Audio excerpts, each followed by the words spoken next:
chose au clair sur le terrain. 20 minutes à sens unique, Lens malmène la défense lilloise, mais Éric Carrière ne parvient pas à tirer.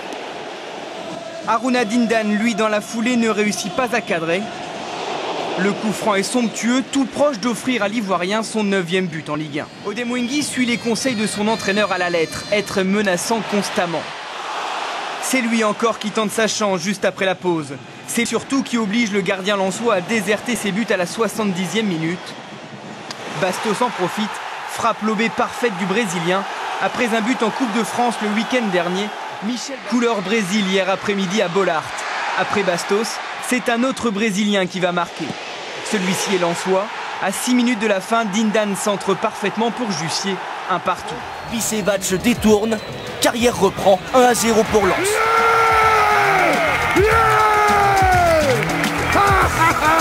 De toute sa carrière, Éric Carrière n'avait jamais marqué de la tête. Je la revois parce que j'ai fermé les yeux, non je plaisante. Frappe de l'attaquant lensois largement au-dessus. Tu as un corbeau. Dans les arrêts de jeu de la première période, Yohan Demont tire un nouveau coup franc. Sédou Keïta récupère et frappe en pivot. 2-0 pour Lens et 4e but en moins d'une semaine pour le Malien. Yohan Demont est encore une fois impliqué sur le but lensois. D'un sifflotement bien particulier, son père le félicite.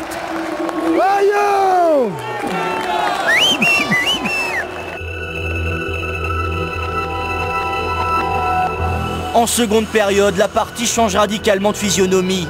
Dynamisés par l'entrée d'Asli, les Valenciennois vont obtenir un penalty à la 61e minute, à la suite de cette main évidente de Marco Ramos.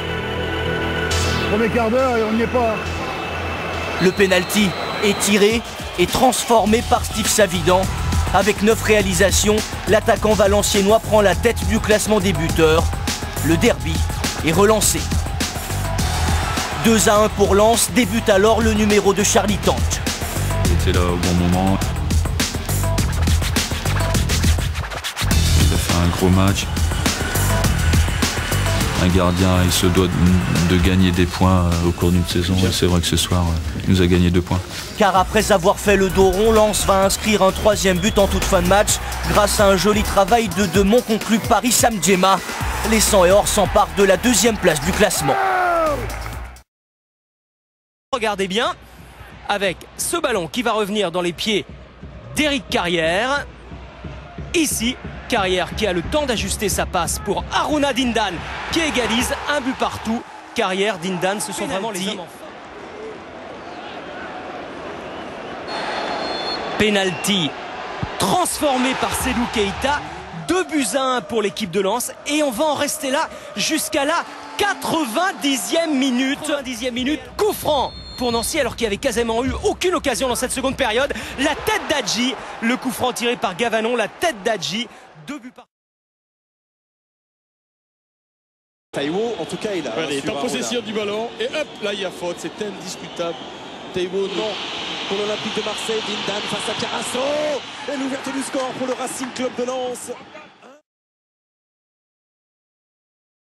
Ça avait commencé fort dès la 2e minute. Oui, avec un jeu très simple, vous voyez toujours ce jeu vers l'avant de la part de Haruna est là et c'est parti.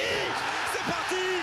C'était un moment important et voilà encore un but pour Sédou Keïta, le 9e but. Haruna Dindan, oh, ce qu'il a fait, la reprise et la but.